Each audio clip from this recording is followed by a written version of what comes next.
Bueno, tengamos en cuenta que la clase de hoy, chicos, vamos a abordar la historia de la República Peruana del siglo XIX, todo lo que vino después de la Guerra de Independencia.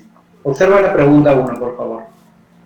La prosperidad falaz también es conocida como la era del cobre, caucho, oro, salitre, guano. ¿Qué marcarías en esa pregunta?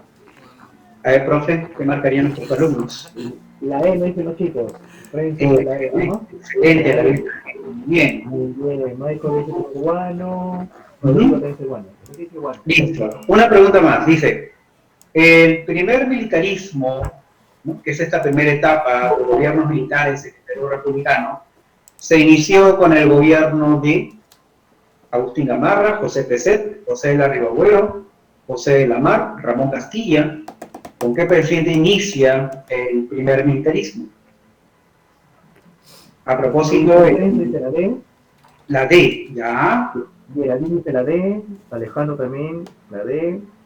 Así es. Rodrigo Sí, dice la Mar. ya. Perfecto, correcto, están en lo correcto, chicos. Muy bien, excelente, están en lo correcto. Bien. Bueno, una pregunta más aquí. La inmigración al Perú durante la era del guano estuvo conformada por, dice, la mayor inmigración. A ver. Alejandro dice la Chinos, D. profesor, chinos. Así La es. D. Los chinos dicen también. Los chinos, como el profesor, así es. Muy bien, claro. Claro, por supuesto que también llegaron los alemanes, irlandeses, pero la mayoría son los chinos. Por eso tenemos a nuestros con nosotros, ¿no? Muy bien, chicos, excelente. Hoy no somos quedado, profe. Así es, muy bien. Así con nosotros. Ya profecía con la parte teórica, después lo complementamos. Muy bien. A ver, chicos, pues yo, ya saben, comienzo la primera parte y el profe culmina con la segunda parte, la más interesante, que es la guerra con Chile y el gobierno de Biden. Ok, chicos, voy a empezar la pantalla. Me avisan si José si se observa, ¿no? Se ve, pero acomode bien su A ver, a ver. diapositiva. Ahora sí.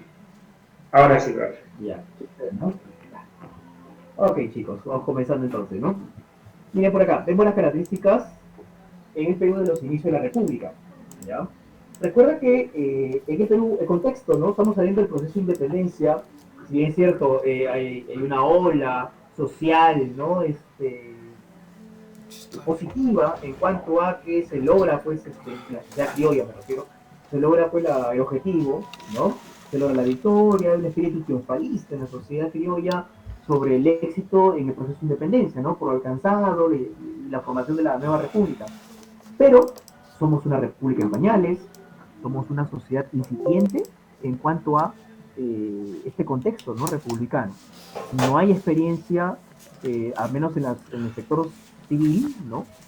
Tanto en criollos como mestizos, y más aún en la población indígena, no hay, pues, experiencia, ¿no?, en el control o el manejo de un Estado, de un nuevo Estado.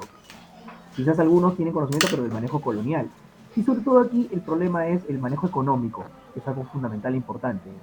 Y es una república, pero económicamente no estamos bien, venimos desgastados, la campaña de independencia generó un fuerte costo económico, ¿no? Préstamos, etcétera. Lo cual es entonces ahora hay que compensar y ver o tomar en cuenta. Muy bien, entonces, en este contexto se inicia la República, además que también surgen ideológicamente en la sociedad dos corrientes, ¿no? La corriente conservadora y la corriente liberal, la cual, muy bien, todos tuvimos con el objetivo claro de la independencia, pero ahora viene la división en cómo manejar el Estado, la República, sí, de una forma conservadora a una forma liberal. Y esos enfrentamientos lamentablemente se van al plano militar, ¿no? Y en el plano militar, pues, bueno, ya, ya sabemos cómo nos va a dejar, ¿no?, esta situación. Bueno, entonces, ahora, los militares toman el poder. Es por eso que este periodo se lo va a llamar el primer militarismo, ¿no? Ahora, los inicios de la República. Mira, los inicios de la República, ¿qué características va a tener la sociedad peruana o el Estado peruano durante sus inicios, entre 1827 a 1845? Entre estas características por acá tenemos una, la de carácter social, ¿no?, donde se continúa todavía aplicando la servidumbre, ¿ya? En alguna en parte de la población indígena, y parcialmente también se sigue practicando inclusive la esclavitud, ¿no? Con los negritos que estaban en el Perú. Recuerda que ya se había dado la libertad a los negritos, pero de manera parcial, ¿no? A los hijos de los negritos. Pero todavía se sigue practicando este sistema de esclavitud. La élite criolla representó a la clase dominante, ¿está bien? Se comienza o se convierte, ¿no? La aristócrata, que va a manejar la tierra, la producción.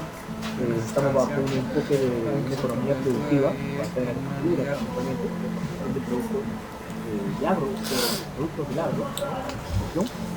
La base de la población sigue siendo la población indígena, y eso también lo tienes en tu material en el Moodle, ¿no? El presidente de la República Peruana significa que tenemos una población aproximada de 1,5 millones de habitantes, ¿correcto? Donde la mayoría, el 60% de la población peruana era de la población indígena, el 23% representaban los mestizos, el 12% de la población blanca, y el 5% de la población restante, ¿no? Recuerda las etnias del cruce racial, ¿no? Es que este es un mall. Negros, mulatos, ¿no? Y otros más. Bueno, entonces, así está conformada la población. Sigue siendo la mayor parte de la población indígena. Es por eso que la visión, ¿cuál es? Es la cantidad de calor que necesita un balón de una sustancia para que su temperatura varíe en una unidad de grados, mientras que su volumen permanece constante. Una característica, las de carácter económico. ¿Qué pasa con la económica? Bueno, se redujeron las exportaciones de materia prima. Inicialmente, pues, los países de España, la corona y todos los productos iban a la corona española. Ahora España nos pone castigo, lógicamente no quiere comprar inicialmente, no quiere comprar productos, hay que buscar nuevos mercados, ¿ya?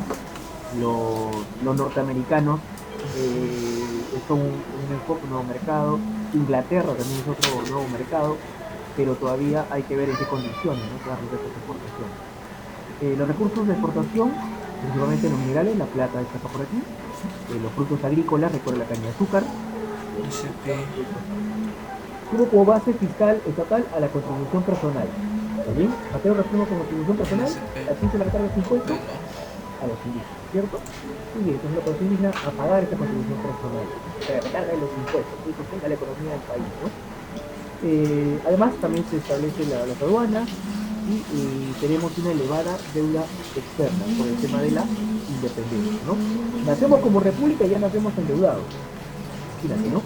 Bueno, esa es la situación económica entonces de inicio de la República. ¿Qué más? En el caso de las características políticas e ideológicas, lo que te decía hace un momento, ¿no? La inestabilidad.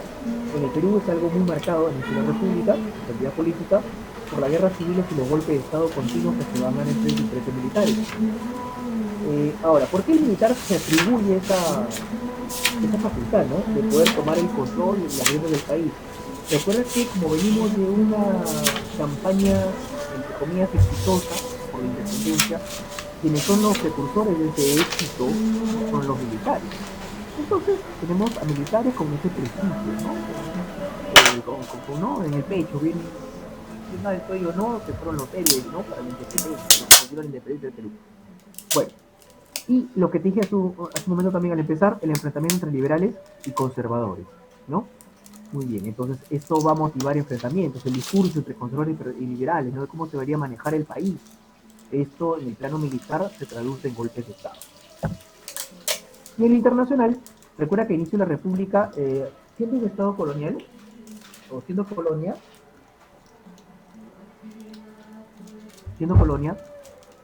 no tenemos demarcaciones ni diferenciaciones territoriales con los países que integraban el antiguo virreinato. Entonces, ello marca que también en el caso de los demás virreinatos en Sudamérica, cuando logran su independencia o su autonomía política, no haya demarcaciones fronterizas, no haya límites, ¿no? Y esto motiva lógicamente enfrentamientos. Y es por ello que nacen dos principios políticos o territoriales. El uti possidetis, ¿no? Que era la posesión de territorios en base a documentos, ¿no? Legales firmados durante la etapa colonial, y la libre determinación de los pueblos o autodeterminación, que se aplicaban a aquellos territorios que no estaban, pues, que no figuraban en los documentos, no había documentos que determinaran su pertenencia a qué territorio. Entonces, la población podía determinar o establecer a qué país podía pertenecer. Esos eran los dos principios jurídicos entonces en el contexto internacional para la solución de conflictos, ¿no? A inicio de la República. Pero ya veremos que no fueron la solución y nos llevaron, ¿no? A otro tipo de conflictos, de enfrentamientos por el tema territorial también. Muy bien, te decía, ¿no? Entonces los militares tomaron el control a inicio de la República, ellos van a conducir, ¿no? La política de Estado, debido a lo que te dije, ¿no? Ese prestigio que tenía, bueno, de una campaña positiva durante la independencia. Ok, entonces aquí van a gobernar los famosos caudillos militares, ¿ya? Entre ellos, por acá, comenzamos con el gobierno de José de la Marca, el presidente durante el año 1827 al 29. Gobierno muy breve, muy corto, ¿ya? Debido a las características, ¿correcto? De diferencias políticas, ¿no? De enfrentamientos internos entre conservadores y liberales. Aquí el problema es que el presidente que toma el control del poder, más de preocuparse en el gobierno o en qué políticas puede establecer para sacarnos de la crisis, está más preocupado en conservar su gobierno, ¿no? Su mandato. Está más preocupado en quién va a venir a sacarlo del palacio. Bueno, entre las principales características del gobierno de José Lamarque, se promulga una nueva constitución, la de 1828, ¿está bien? De tendencia liberal, claro. Esto lógicamente que va a generar enfrentamientos y por ello el conflicto interno, ¿no? Va a enfrentar la llamada sublevación de Quicha, de Ayacucho, de carácter antifiscal. Esta sublevación va a ser llevada a cabo por población indígena, en contra de las medidas fiscales, ¿no? La famosa contribución personal que afectaba a la población indígena. Es más, hay una corriente en la cual la población indígena está a favor de retornar al sistema colonial, puesto que en la colonia el indígena era mejor tratado que en la república, ¿no? O sea, el criollo lo que quiso hacer es tratar de exprimir hasta el no poder más, económicamente hablando, a los indígenas, ¿no?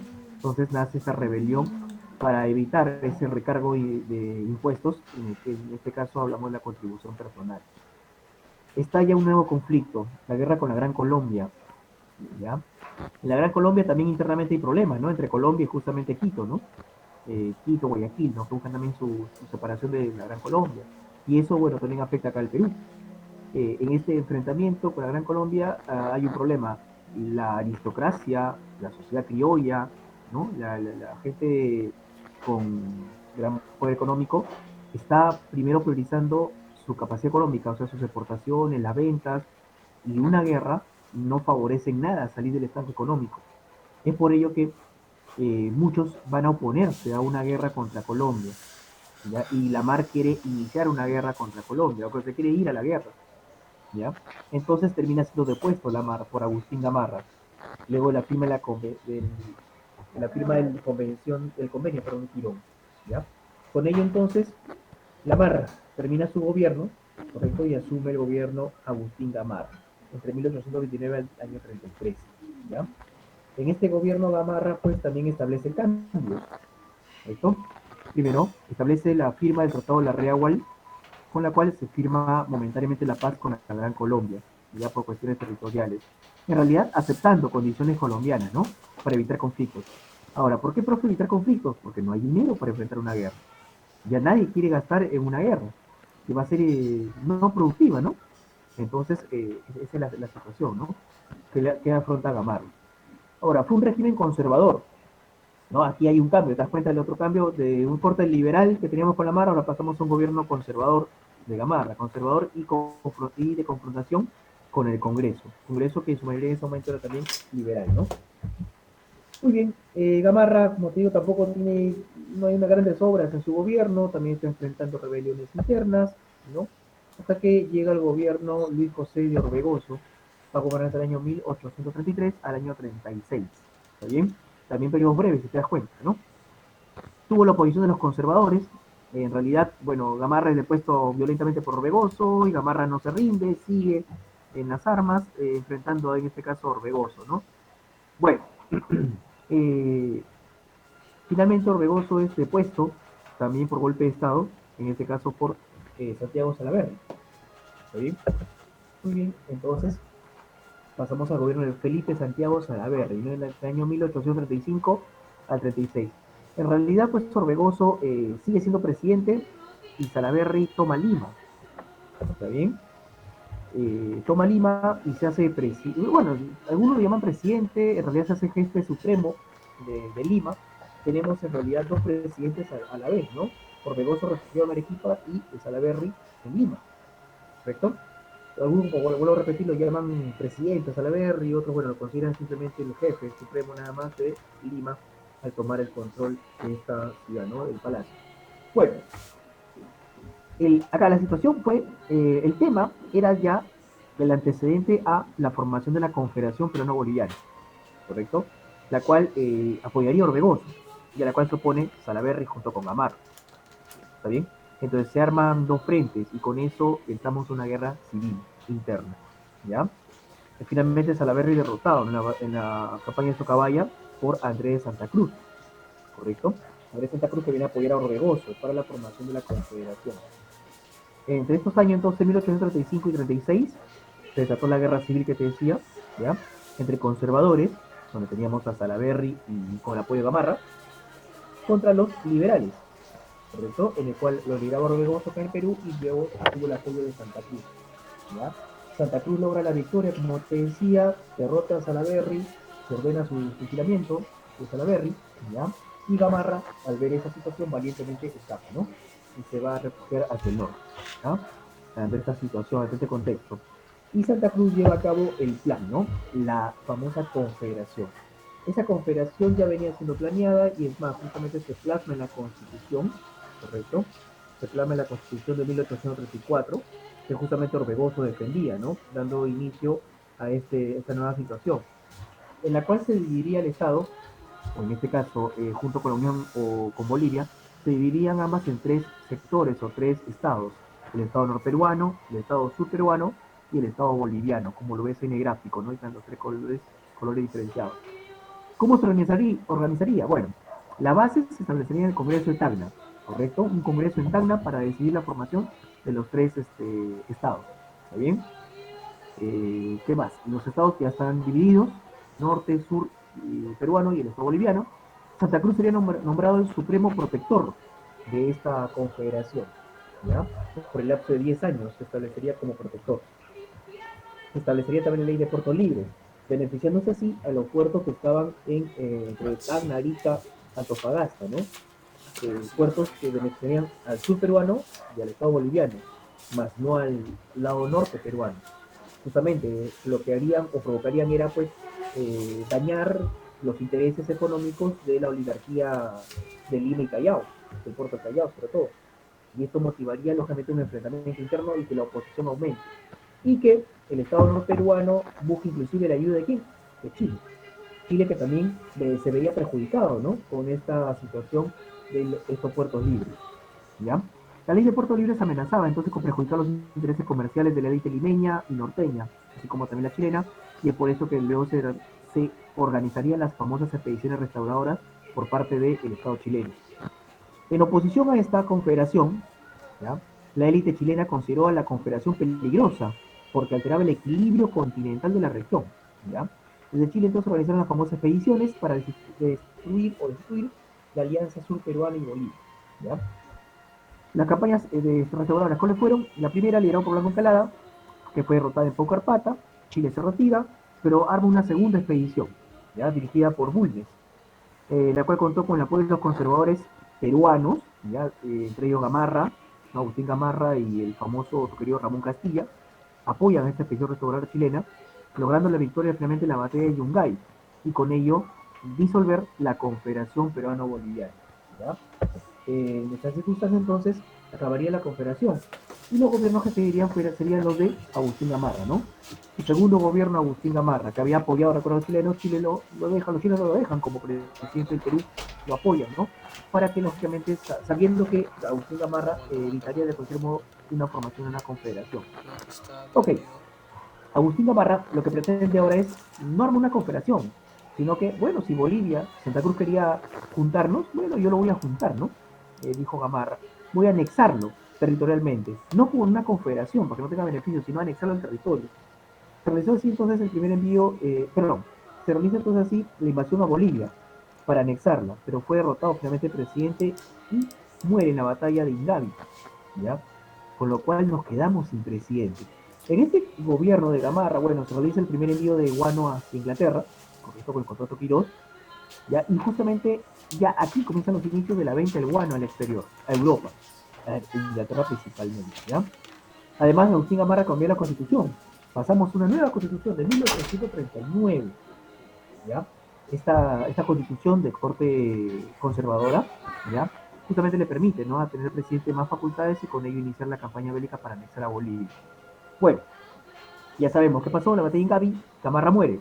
Y a morir Gamarra nos quedamos en un momento de inoperancia política porque no tenemos presidente. Y comienza el periodo de la llamada anarquía militar, entre 1841 a 1845. ¿Está bien? No tenemos un presidente estable, tenemos golpe tras golpe, ¿no? Salida de un presidente, tenemos presidente por meses inclusive, ¿no? Un general derrota a otro viene y lo saca el palacio a otro viene y lo saca las orejas al que sigue. Y bueno, pues en ese periodo de inestabilidad nos vemos afectados, ¿no?, económicamente.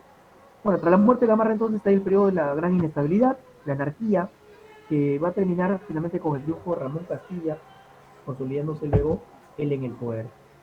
En este periodo de anarquía veremos diferentes personajes en el gobierno, como Manuel Menéndez, Crisóstomo Torrico, Francisco Vidal, Pérez Figuerola, Ignacio Vivanco, ¿no?, conocido como el Dandy.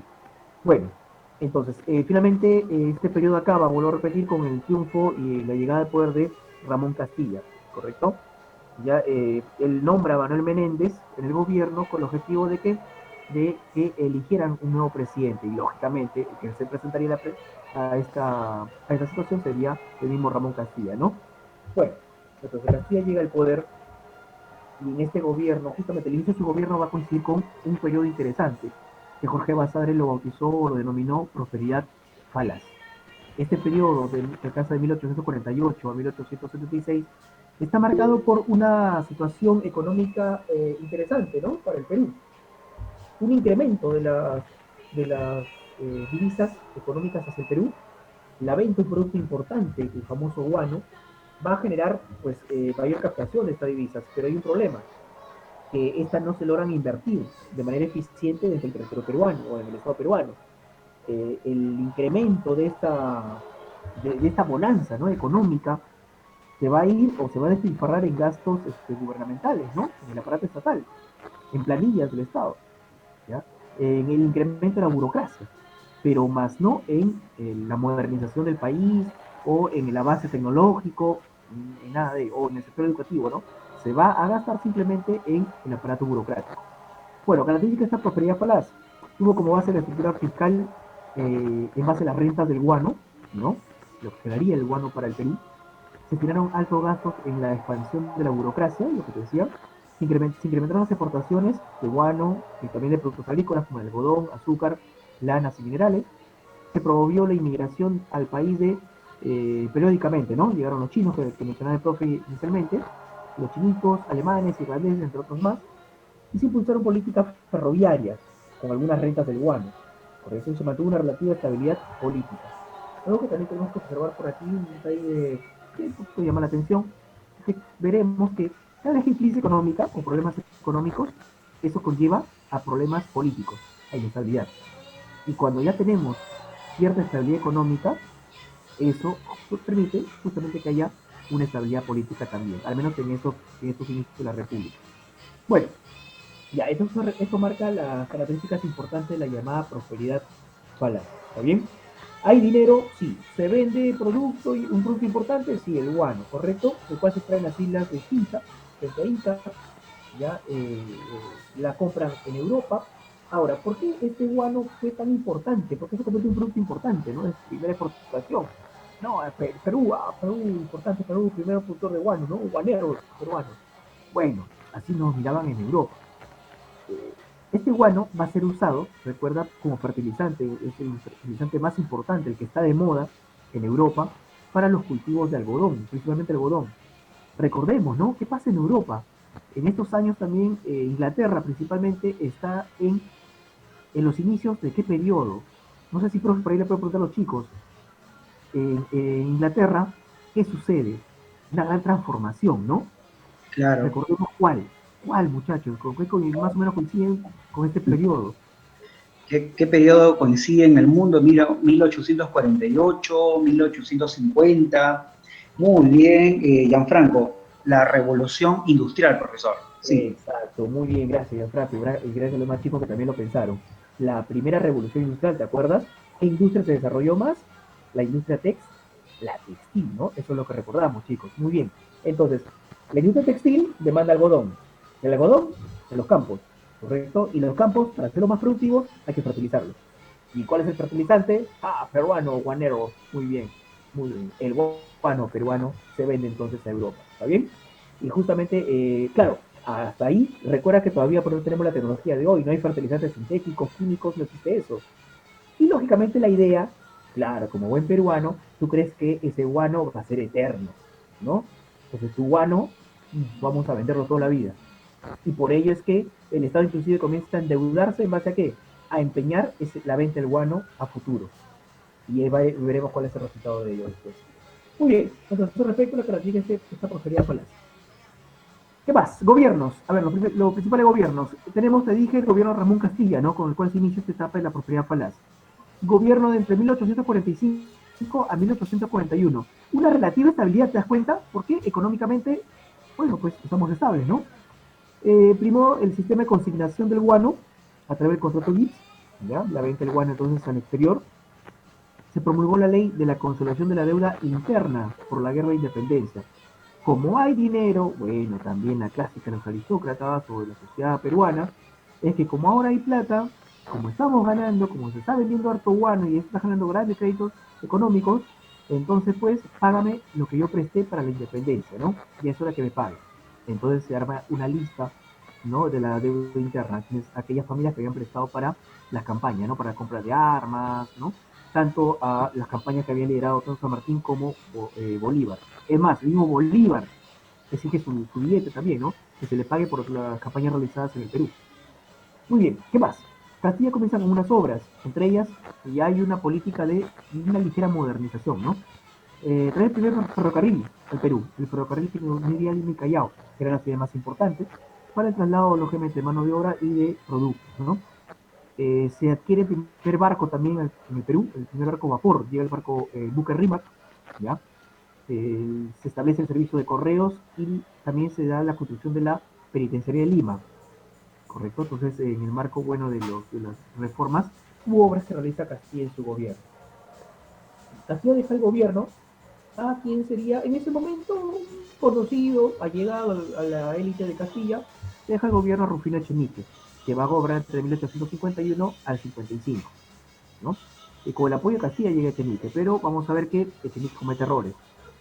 Primero, Echenique, en el marco de la venta del guano, ¿no? Y de este auge económico, ¿no? eh, decide, pues, de su política, pues, facilitar la exportación de ciertos productos y para ello firmó un tratado, un acuerdo, ¿no? Con una visión integral, ¿no? De ir también, nosotros salir a la cuenca del Atlántico, firmar un acuerdo con Brasil que le permitirá la navegación al Perú del río Amazonas a través del primer tratado de Rea da Ponte, en 1851. Entonces, bajo esa perspectiva, se, se, supuestamente, ¿no? Entre comillas, el Perú ganaba sus salidas en la cuenca del Atlántico, ¿no? Y facilitar la venta de productos hacia Europa, para que no llegaran hasta el Callao, ¿no? Y aminorar los tiempos. Pero hay un problema, ¿no? A cambio de ello, el Perú cede territorio a Brasil. ¿Está bien? De ahí perdemos ya, comenzamos a perder territorio con el Estado brasileño. Otro problema del gobierno de Chenique, bueno, el escándalo, el famoso pago de la deuda interna. La lista que había dejado Castilla eh, se duplica, triplica con Echenique, ¿ya? Apareciendo inclusive nombres de familias en las cuales no habían aportado nada a la campaña de independencia. Y lógicamente esto está vinculado a temas de corrupción, ¿no? Comienza a poner a los amigos, amigas, a todas las amigas, comienza a ponerlas en esa lista. A la familia de la también, bueno, siempre se sabe que hay esposos que se dejan llevar por la esposa, y bueno, a la familia de la esposa también la incluyó en la lista. Entonces toda esta situación creó un gran escándalo, ¿no? Y el rechazo, sobre todo por quién, por Ramón Castilla, que va a comenzar a iniciar las hostigaciones contra el gobierno de Echenique. Se da la colonización de la selva central. ¿Quién eran los primeros colonos a la selva central? Los que hace un momento leíamos, los alemanes, ¿no? alemanes y algunos austrohúngaros también llegan a la selva central y se da la colonización de la región de la selva de Pasco, ¿no? Que hoy sería pues la zona de entre Oxapampa, Pocico, si alguna vez han viajado por allá, hay una colonia pues alemana en ese territorio, ¿ya? Llegan lógicamente porque eran pues personas perseguidas, no eran sociedades perseguidas durante la formación, recuerda, en estos años, la conformación del Segundo Reich, o Segundo Reich, ¿no? En Alemania, ¿no? Bueno, sea la sublevación de Castilla, la Revolución Liberal de 1854. Acá mire el detalle, ¿no? Castilla era conservador, ¿está bien? Pero ahora en 1854 tiene el apoyo de los liberales y se pasa al otro bando, ¿no? Cambia de equipo, ¿no? Cambia de equipo, como algunos de ustedes, chicos, entienden, ¿ya? Debido a buscar alianzas, ¿no? Para tomar el poder. Bueno, entonces le pone a Echenique y se establece por segunda vez en el gobierno, Ramón Castilla. Pero va a tener dos fases, ¿no? Una indecisión política de Castilla. Su primera fase, con la cual llega con el apoyo de los liberales, va a darse entre el año 1855 al 58 aproximadamente. Es más, cambian la constitución, imponen la constitución liberal de 1856, ¿ya? Se establece la guerra con Ecuador, afronta una primera guerra con Ecuador ya, Ecuador que ya se había liberado, ¿no? De la Gran Colombia, y se firma el Tratado de Mapasingue, ¿no? ¿Ya? Para poner fin a este conflicto. Luego viene la fase conservadora, Ramón Castilla, donde se derrotó la sublevación de Vivanco y el sector de los conservadores, que querían dar el golpe de Estado también a Castilla. Justamente, ¿por qué? Porque había cambiado la constitución, los conservadores estaban molestos con él, pero Castilla vuelve otra vez a sus inicios, ¿no? A la fase conservadora. Y para evitar más conflictos se establece una nueva constitución, la de 1860, ¿ya? Una constitución de corte moderada para evitar conflictos entre liberales y conservadores. Comienza la política, o sea, una política de modernización de Lima. También en este segundo gobierno de Castilla, ¿correcto? Recordemos que por medidas populistas, ¿no? Decide también liberar, ¿no? A los delitos, ¿correcto? En este segundo gobierno, para tener aceptación popular, ¿ya? ¿Qué más? Por acá, la modernización de Lima, te decía, ¿no? Con el alumbrado a gas en 1855. El alumbrado a gas, la iluminación en la ciudad, ¿no? Las principales plazas públicas, los comercios de Plaza Mayor, la afuera del Palacio. Recuerda que Lima para ese entonces es Lima solamente la llamada Lima cuadrada, ¿no? El centro de Lima solamente era pues la zona del Palacio, la Plaza Mayor, la zona que luego sería llamada Flor de la Unión. Entonces esa zona solamente sería pues, la zona que hoy es la avenida Colmena, Colonial, serían las principales zonas y avenidas de Lima, ¿correcto? Además, también comienza la política del establecimiento del agua potable, no traer agua potable, usar el agua del río y potabilizarla para el uso y el consumo de la población. Bueno, deja el gobierno Castilla y asume el gobierno Miguel de San Román, pero va a ser un gobierno muy breve, de unos meses nada más. Se establece su gobierno breve, el sistema métrico decimal y el sol del Perú como unidad monetaria, ¿no? Muere Miguel de San Román y asume el gobierno su vicepresidente, ¿no? Por acá, el llamado Juan Antonio Pecé, ¿correcto? Pecé asume el gobierno debido a la muerte de San Román. Y el problema va a ser el enfrentamiento con la todavía lo que queda de la potencia española, ¿no? España establece o se inicia las conspiraciones contra Perú y una nueva etapa de conflicto. Pero no lo vamos a enfrentar solo, sino en unidad con los principales países de Sudamérica. Bueno, la causa de este enfrentamiento, los intereses de España sobre el guano en Perú, además, ¿correcto? El pretexto, mira por acá como observas en la diapositiva, que el Estado peruano había pagado la deuda que tenía con España por el tema de la independencia. Profe, que teníamos deuda con España, sí. ¿Y dónde estaba esa deuda? ¿Dónde figuraba? ¿Dónde consignaba? ¿Recuerdas la capitulación de Ayacucho? ¿Sí? Que se te dijo ya en clases anteriores. En esa capitulación de Ayacucho, recuerda, era un documento en el cual beneficiaba más al derrotado que al que ganó, ¿no? Que al vencedor. Más benefició al perdedor que al vencedor. Y bueno, pues el Perú está obligado a pagar una deuda que todavía no habíamos asumido, ¿no? Y como estaba de moda el guano peruano, España tenía pretensiones con el control de ese guano. Pese firma un acuerdo con el gobierno español, ¿ya? Debido o posterior a un incidente, el incidente en la hacienda Calambo, ¿correcto? Donde mueren españoles, ¿ya? Un conflicto interno, ¿no? En esta hacienda, para la cual pide una investigación el gobierno español y justamente una misión científica que llegaba de España venía con el objetivo de investigar qué había pasado en esta hacienda, al cual el gobierno se opone, y esto motiva, ¿no?, el conflicto ya, ¿no? Le estalló la guerra. President acepta para evitar un conflicto, ¿no?, una vía diplomática fue la firma del Tratado Vivanco-Pareja, en el cual el Perú aceptaba la entrega de las islas de Chincha a España, ¿correcto? Y esto no fue aceptado por quienes, por los que vendían el guano, lógicamente, ¿no? Rompía con sus intereses, le va a dar a España todo y tenían que ellos desalojar las islas. Entonces, estos personajes recuerdan los llamados consignatarios que vendían el guano. Entonces va a ser depuesto de PC y se inicia la rebelión de Mariano Ignacio Prado, que asume el control y el gobierno, ¿no? Es el primer gobierno de Mariano Ignacio Prado, el cual lo que hace es directamente declarar la guerra a España, organizándose la famosa cuádruple alianza con las potencias de Sudamérica, Chile, Ecuador y Bolivia, ¿ya? Se sumarían a esta campaña. El objetivo, recuerda que ellos se suman a esta alianza, ¿no?, a este frente militar, con el objetivo de evitar que España pueda tener pretensiones sobre su territorio, porque si tomas el Perú, seguramente comienza la fase de expansión y volver a retornar al control de Sudamérica, ¿no? Entonces, la expedición española fue derrotada finalmente en el combate 2 de mayo de 1866, ¿no? Se promulga una nueva constitución en 1867.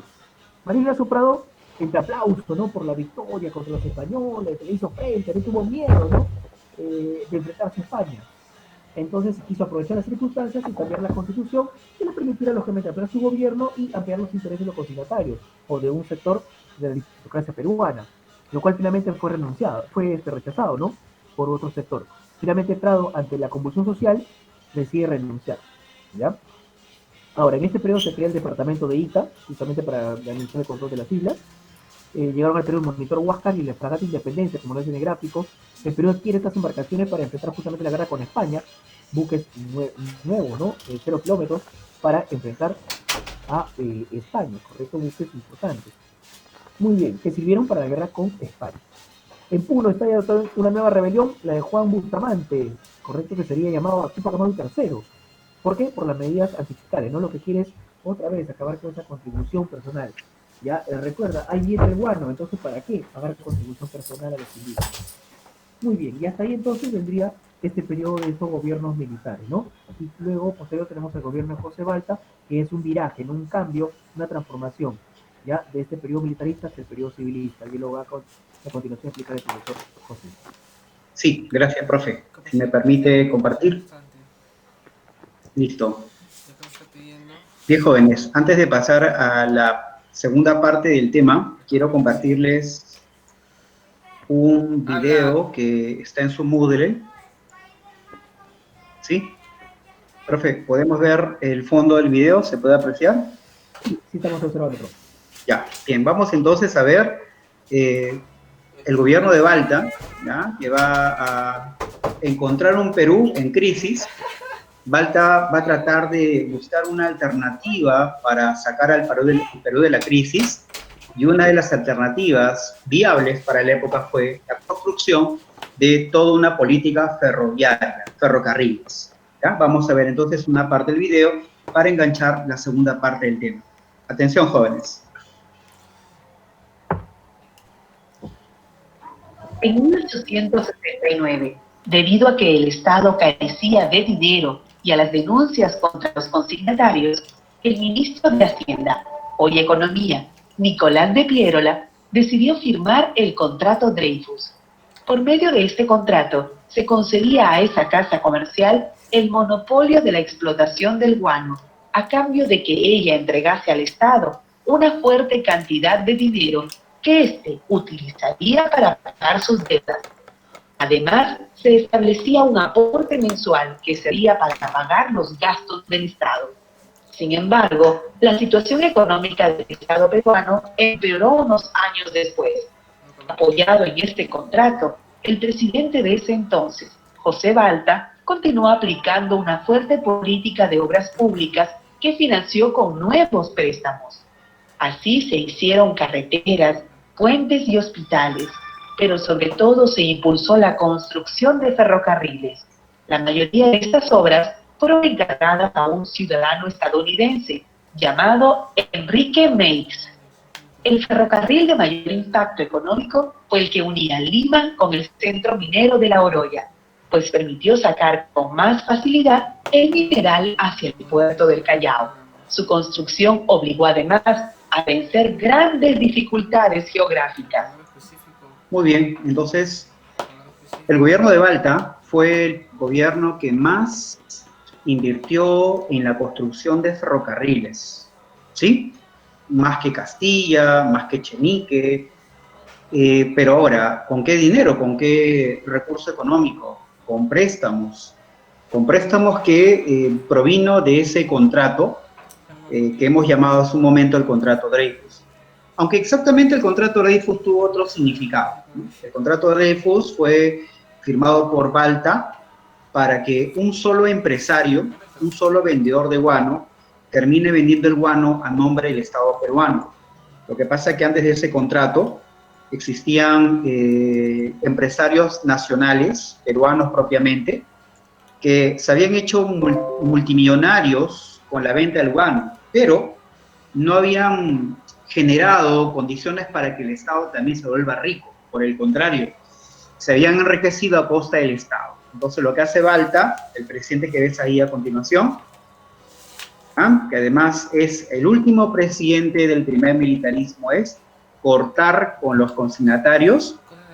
Estos empresarios se quedan sin el negocio del guano. Y por otro lado, Balta le entrega la venta del guano a un solo vendedor. Un solo vendedor, ¿cómo se llama? Monopolio. Y ese vendedor es el empresario Augusto Dreyfus. Así, por lo tanto, chicos, Dreyfus le plantearía al Estado peruano darle más dinero y más rápido que los otros consignatarios que eran consignatarios nacionales. Claro, obviamente Balta logra firmar el contrato Dreyfus. El Perú cancela su deuda externa, una deuda que venía desde los tiempos de Castilla, imagínense ustedes. Y como ya el Estado peruano tenía la deuda cancelada, el gobierno de Balta va a buscar, como te decía, una alternativa. ¿Cuál es? Miren, chicos, el Perú no solamente es guano, ¿sí? El Perú también tiene, por ejemplo, lanas, por ejemplo, caña de azúcar, minerales. ¿Dónde se encuentra eso? Se encuentra en la región andina. Entonces, para sacar eso, ¿qué se construyó? Los ferrocarriles. Ahora, la pregunta es, ¿con qué dinero se va a construir los ferrocarriles? Ahí está. Justamente Balta le pide a Dreyfus adelantos. Balta está empeñando el Perú por adelantado. Inclusive, chicos, el gobierno de Balta se presta más de lo que el Perú gana. O sea, el Perú va a terminar con una balanza comercial negativa, un déficit. Balta cree que el ferrocarril va a traer riqueza al Perú, va a traer grandes ganancias por las exportaciones de materia prima. ¿Pero qué pasó? 1, la corrupción. 2, los ferrocarriles fueron casi inútiles. Y 3, los contratistas tuvieron que traer al Perú ingenieros y técnicos de otros países. Entonces, eso le sale caro al Perú, pues, ¿no? Comprar ferrocarriles, traer ingenieros de afuera, es carísimo, ¿no? Entonces, jóvenes, Balta, si bien tuvo una intención de sacar al Perú de la crisis, pero empeoró la crisis, ¿ya? No obstante, en el gobierno de Balta van a haber algunas obras importantes. Como ya te decía, las obras más importantes tienen que ver con la construcción de ferrocarriles.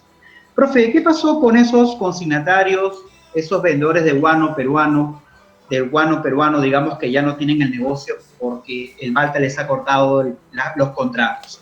Deciden formar un partido, el primer partido político de la historia del Perú. ¿De qué partido estamos hablando? El partido Sí Civil. ¿Y quién va a ser el fundador? Manuel Pardo y Lavalle. Manuel Pardo y Lavalle, hijo de Felipe Pardo y Aliaga. ¿Te acuerdas en literatura el costumbrismo?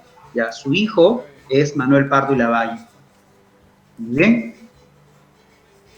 Pardo Lavalle entonces sería el primer presidente civil del Perú, con él empieza el primer civilismo, y Manuel Pardo tenía una clara idea de cambiar el Perú, modernizarlo.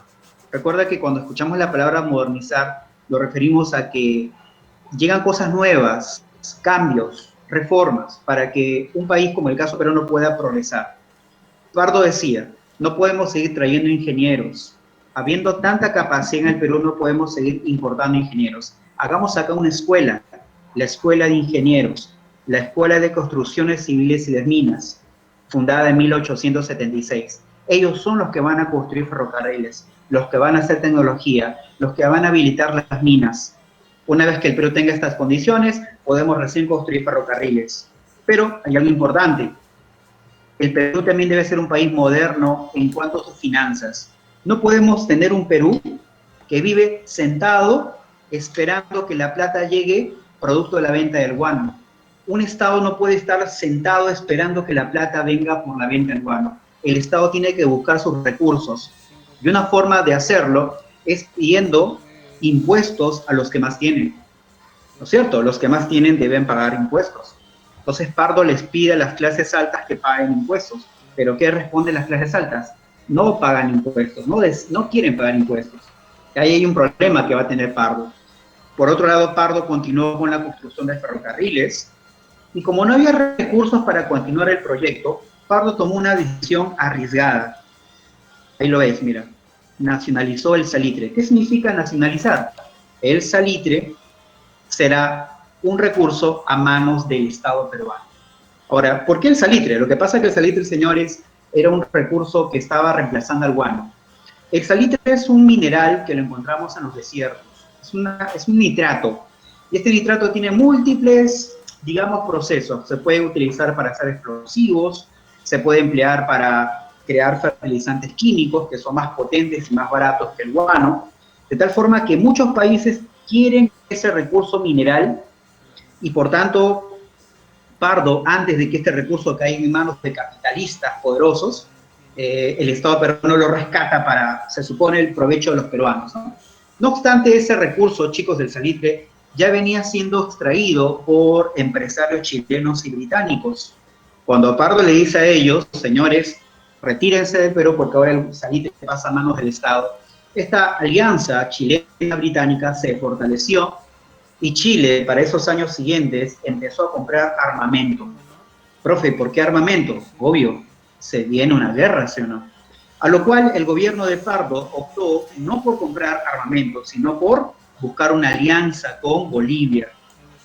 ¿Ya? Dado que Bolivia es un país que tiene salida al mar, Perú también lo tiene, 2 contra 1 como para hacer contención, ¿no? Hacer equilibrio. No obstante, chicos, Pardo también intentó sacar al Perú de la crisis, pero fracasó porque, dijimos, su política de incrementar la tasa de impuestos a los ciudadanos fracasó, lo cual hizo que el salitre recayese en manos del Estado peruano. Lo que pasa es que el salitre, cuando ya pasa al Estado peruano, como que Pardo no va a tener el tiempo para sacar provecho al máximo de la venta del salitre. El que va a tener provecho de ello es el siguiente gobierno, que es aquí, el gobierno de Mariano Ignacio Prado. El problema está que Prado tuvo conflictos con los vendedores de salitre, de tal forma que el salitre tampoco se vendía.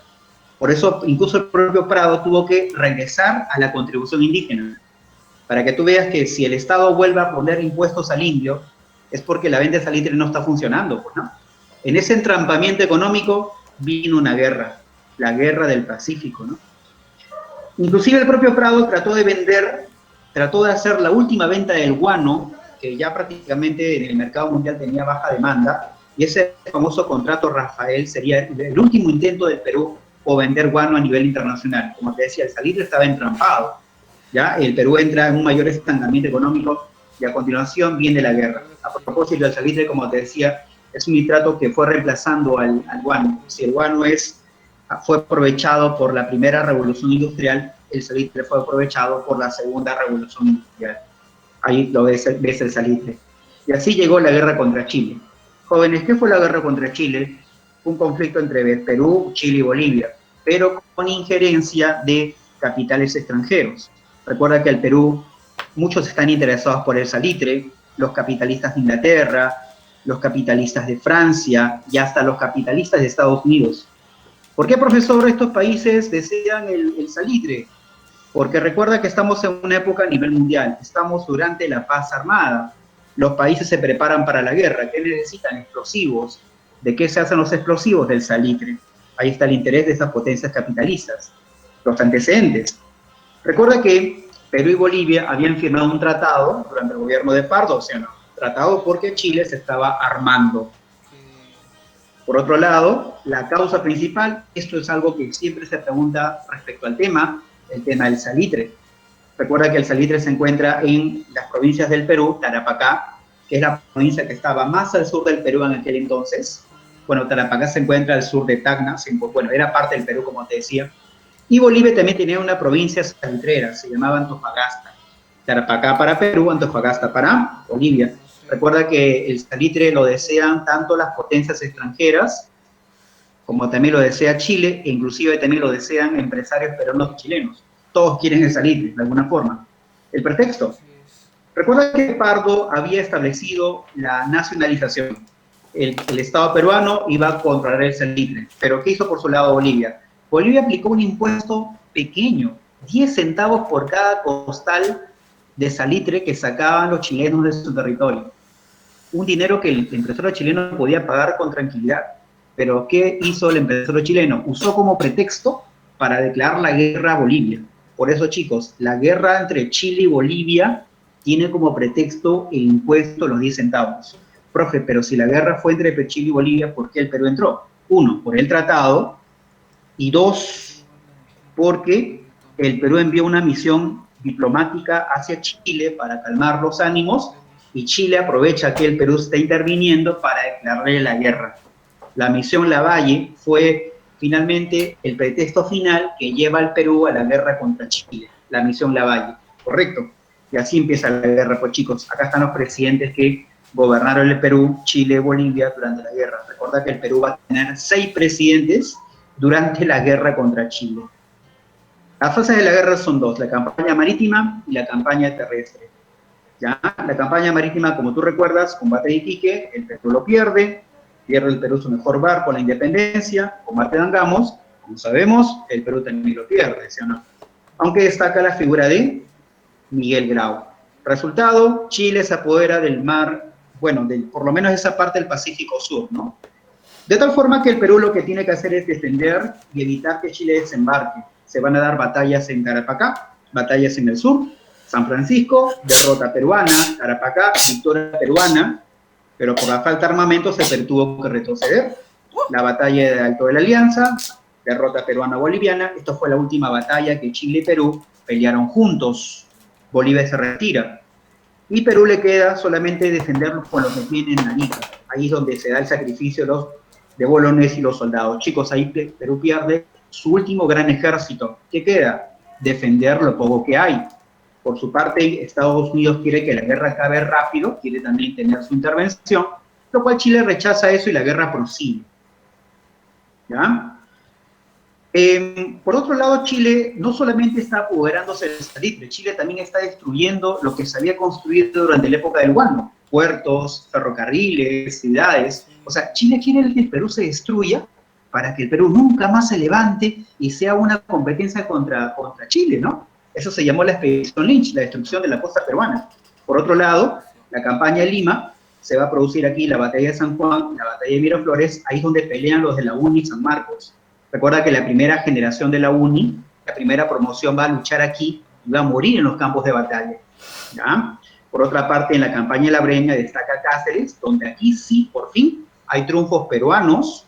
Cáceres se junta con los guerrilleros de la Sierra Central del Valle del Mantaro y derrota a los chilenos, aunque los hacendados que peleaban también contra los chilenos y contra los guerrilleros que estaban al lado de Cáceres, estos propietarios de tierra decidieron apoyar a Chile para enfrentar contra Cáceres la guerra, y así se da un famoso grito de Montán, que es la alianza entre chilenos y hacendados del norte, y por último la batalla de Huamachuco, que es la última batalla donde la alianza hacendados del norte y chilenos logran derrotar a Cáceres en esta batalla. Resultado, Tratado de Ancón. 10 años, Tacna y Arica pasan a Chile, y Tarapacá, provincia salitrera, pasa a Chile para siempre, hasta nuestros días. ¿Ya? Y así culmina este conflicto terrible para la historia. Muy bien, profesor. Creo que las claves ya están en el chat. Listo, profe. El chat, sí, acabo de poner las claves en el chat. Perfecto. Gracias, jóvenes. Nos vemos. Cuídense mucho. Ya repasaremos.